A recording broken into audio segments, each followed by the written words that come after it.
할렐루야, 우리 주님을 찬송합니다. 하나님 말씀 공부하는 꿀송이 보약 큐티 시간이 또 돌아왔습니다. 오늘 2023년 12월 10일 하나님께 택함 받은 백성들이 자신이 섬기는 교회에서 우리 하나님을 예배하는 주님의 날입니다. 오늘 하나님 말씀 본문은 요한계시록 10장에서 12장의 말씀을 공부하도록 하겠습니다. 요한계시록 12장을 읽으면 여자가 나오고 큰 붉은 용이 나옵니다. 붉은 용이 나오고 여자가 나와요. 여자. 요한계시록 12장을 보십시오. 뱀 곧 마귀라고도 하는 사탄이 여인에게서 난 아들을 죽이려고 시도를 합니다. 그러다가 실패를 한 후 추방되었다가 다시 여자와 그 자손을 공격하는 장면이 요한계시록 12장에 전개됩니다. 우리가 무슨 판타지 영화를 보는 것처럼 요한계시록은 이렇게 엄청난 그 상징과 환상과 계시와 예언과 막 이런 게 다 얽히고 설키기 때문에 참 어려운 말씀이죠. 이와 같은 환상은 교회와 세상 사이의 싸움이 궁극적으로는 그리스도와 사탄의 투쟁임을 깨닫게 해줍니다. 그리스도와 사탄의 싸움이 교회와 세상과의 싸움이라. 요한계시록 12장에 나오는 태양을 입은 한 여자는 누구일까요? 이거 꼭 성경 시험 문제를 내고 싶어요. 주관식으로. 요한계시록 12장에 나오는 태양을 입고 등장하는 여자는 누구입니까?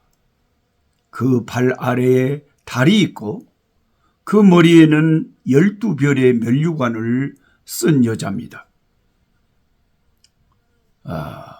성경 공부를 계속 하시는 분들은 답을 쓰겠지만 조금 하다가 말고 한두 번 하신 분들은 잊어버렸을 거예요.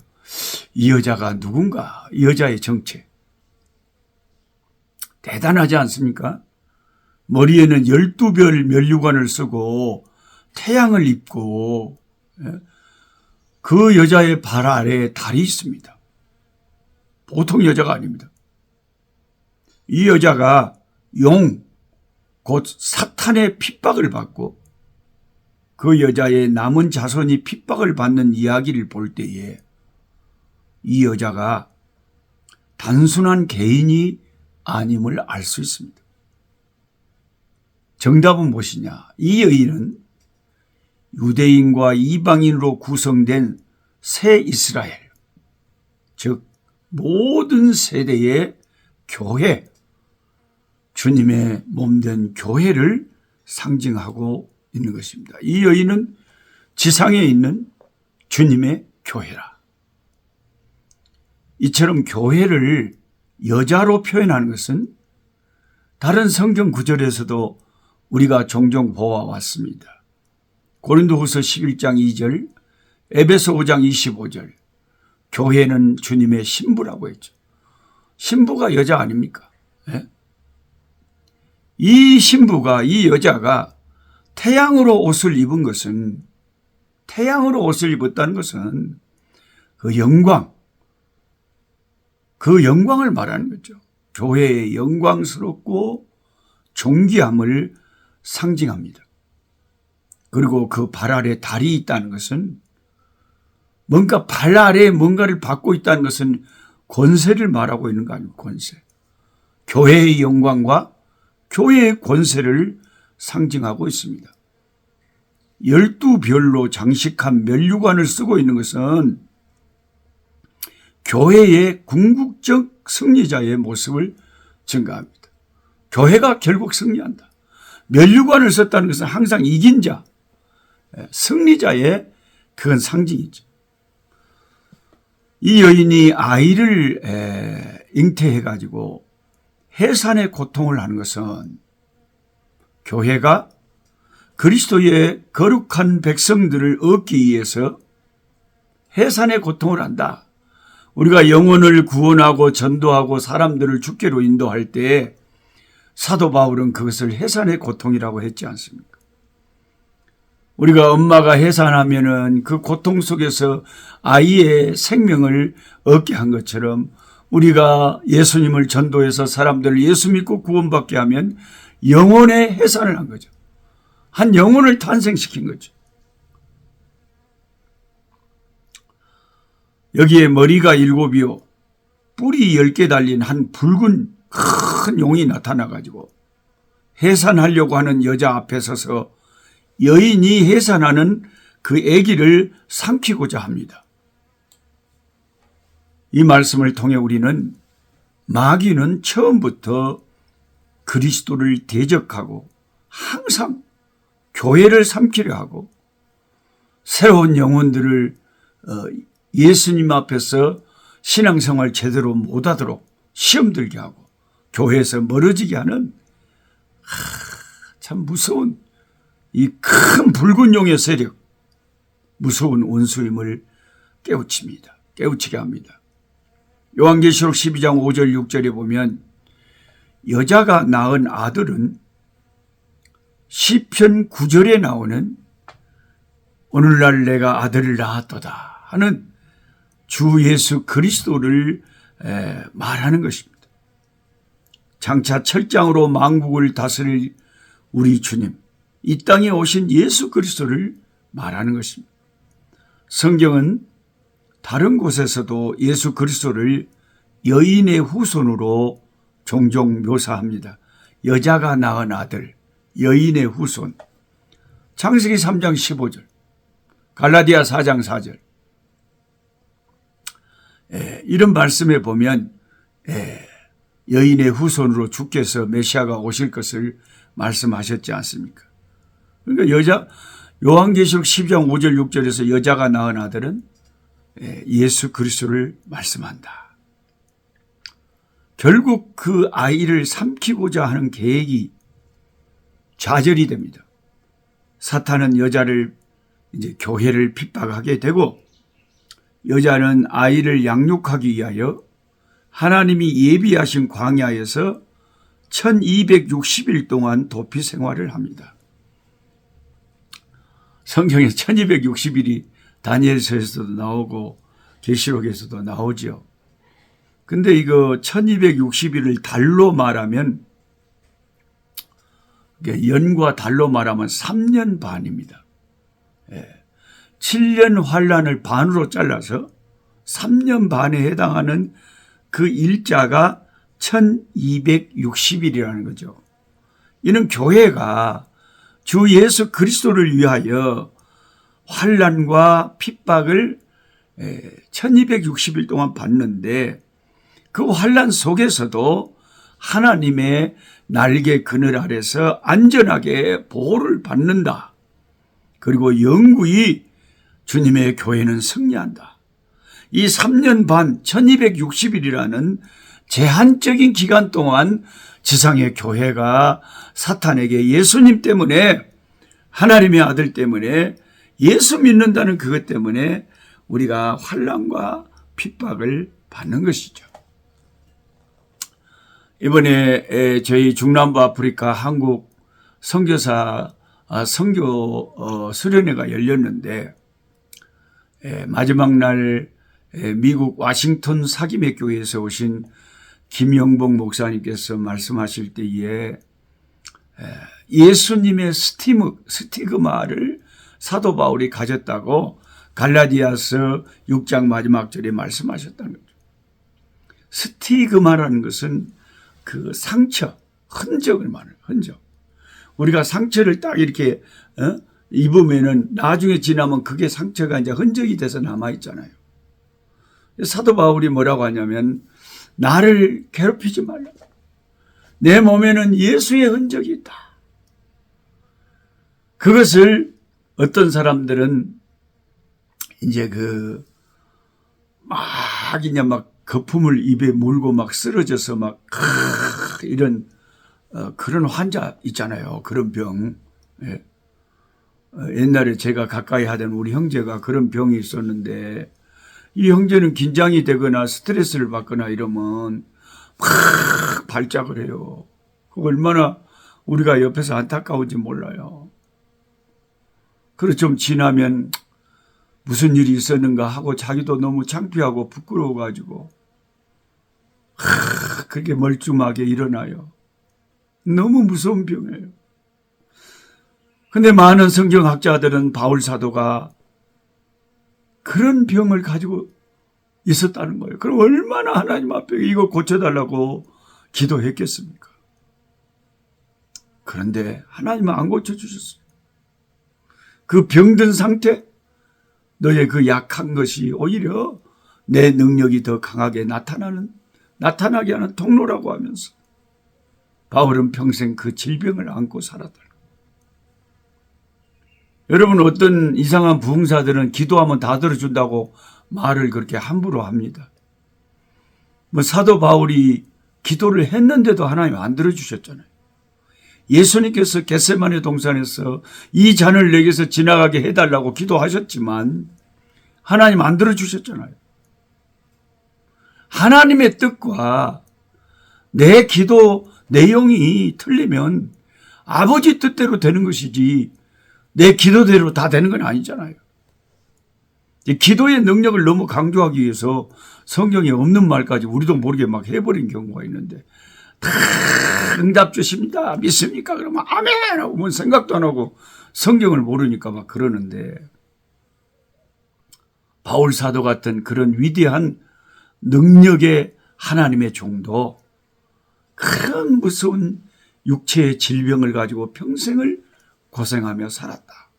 하나님이 그 병을 고쳐주는 것을 그 기도를 거절했다는 거예요. 그가 약해야 그가 병들어야 하나님의 능력이 강하게 역사할 수 있다고 하나님은 설명해 주셨던 것이죠. 교회의 영광은 영원하지만 교회의 고난은 일시적입니다. 그러나 일시적이지만 한시적이지만 교회는 1260일 동안 그 여자는 그 아이 때문에 그 예수 그리스도의 이름을 지키기 위해서 그 예수 그리스도의 그 이름의 그 믿음을 지키기 위해서 초대교회부터 지금까지 지상의 교회는 핍박을 받아왔습니다. 결국 천사장 미가엘이 이끄는 하나님의 군대에 의해서 마귀와 그 종자들, 그 마귀를 쫓는 자들은 패배를 당하고 땅으로 내어 쫓김을 당합니다. 지상으로 내쫓김을 당한 사탄의 무리들은 교회를 또 한시적으로 공격하고 성도들을 미혹하는 짓을 하지만 요한계시록 12장 11절에 기록된 말씀처럼 여러 형제가 어린 양의 피와 자기의 증거하는 말을 인하여 그 사탄을 이겨낸다고 하였습니다. 이 두 가지로 승리한대요. 하나는 뭐라고요? 어린 양의 피. 예수님의 그 십자가의 공로로 이겨낸다는 거예요. 어린 양의 피를 의지할 때 우리의 모든 죄가 사함받고 사탄이 물러간다는 거예요. 자기의 증거하는 말, 이게 뭐냐? 믿음의 고백이죠. 기독교는 이 두 가지요. 십자가 그리스도의 보혈은 흘려졌어요. 근데 이 보혈을 믿고 나는 예수님을 믿습니다. 나의 구주로 믿습니다. 나는 주님이 나를 보호하시고 내가 만약에 죽는다면 죽으면 바로 주님 품에서 깨어날 것을, 천국에서 하나님의 영광을 볼 것을 믿습니다라는 믿음의 고백. 우리가 담대하게 끝까지 믿음을 가질 때에 우리는 승리하게 된다는 것입니다. 우리가 그 쿠오바디스 도미네 같은 주여 어디로 가시나이까 하는 그 기독교 영화 같은 걸 보셨잖아요. 초대교회 네로 황제의 핍박이 있을 때에 얼마나 많은 그리스도인들이 죄 없이 잡혀가서 온영 경기장에서 그 짐승떼들에게 물어뜯김을 당하고 심지어 로마 네로가 얼마나 악독하게 그리스도인들을 본보기로 무섭게 죽였냐면요, 거리에 등불을 켜기 위해서 밤에 예수 믿는 사람을 기둥에다가 묶어놓고 거리에 불로 썼다. 거기에 기름을 다 그냥 뿌린 다음에 불을 붙였어요. 불을 붙였어요. 산 사람에게 기름을 뿌려서 불을 붙이니까 송장이 타면서, 시체가 타면서 거리에 등불이 된 거죠. 그 고함 소리, 그 무서운 그 광경, 산 사람이 불타서 죽어가는 그 모습이 그 당시에 예수 믿는 사람들에게 얼마나 끔찍한 위협이 됐겠습니까? 그런데도 그들은 끝까지 자기의 믿음의 고백을, 신앙의 고백을 잃지 않고 주 예수 그리스도의 십자가와 자기의 증거하는 말, 믿음의 고백을 인하여 그 초대교회의 그 핍박을 견뎌내었던 것이죠. 우리는 주님 다시 오시는 최후 심판의 재림의 때까지 사탄의 공격 앞에 노출되어 있습니다. 이것이 1260일, 3년 반 동안의 교회가 당하는 핍박과 환난입니다. 그러나 성경이 제시해 주는 것처럼 오늘 또 우리는 그리스도의 십자가의 피를 의지하는 믿음의 싸움을 통해서 이긴다는 사실을 계시록이 증거하고 있습니다. 승리는 내 것일세, 승리는 내 것일세, 구세주의 보혈로서 승리는 내 것일세. 할렐루야. 오늘 또 여러분의 믿음의 담대함과 그리스도의 십자가의 그 피의 공로로 승리하는 여러분 되시기를 주님의 이름으로 축복합니다. 하나님 아버지, 1260일 동안 큰 붉은 용에게 아버지 하나님이여, 지상에 아버지 교회는 핍박을 당하고 예수 그리스도, 우리 주 예수 그리스도를 믿는다는 그 이유 하나 때문에, 예수 이름을 지키기 위해서 교회는 핍박을 당합니다. 아프리카의 아버지 한 나라의 가격 모슬렘이 총을 들고 아버지 기독교 학교 기숙사를 습격해서 수백 명의 학생들을 사살해서 죽일 때에 한 명 한 명 숨은 아버지 학생들을 찾아내서 너 예수 믿냐 안 믿냐를 물어봤다고 합니다. 믿는다고 하면 그 자리에서 사살했고, 안 믿는다고 하면 살려줬다고 합니다. 하나님, 오늘 나에게 총을 든 아버지 이 과격 무슬림이 예수의 이름을 물을 때에, 나의 믿음의 고백을 물을 때에 우리는 어떻게 대답할 수 있겠습니까? 성령 하나님, 연약한 우리에게 힘 주셔서 주님의 이름을 배반하지 않고 주 예수 그리스도를 나의 구주로 고백할 수 있는 믿음의 담대함을 주시옵시고, 어떤 환난과 핍박 속에서도 주를 믿는 이 믿음을 버리지 않도록 주여 우리에게 힘을 주시옵소서. 예수 그리스도 이름으로 기도하옵나이다. 아멘. 약한 자 힘주시고 강한 자 바르게 주 환자 정택함이 주님의 뜻이라. 해 아래 압박 있는 곳 주 거기 계셔서 그 팔로 막아 주시오.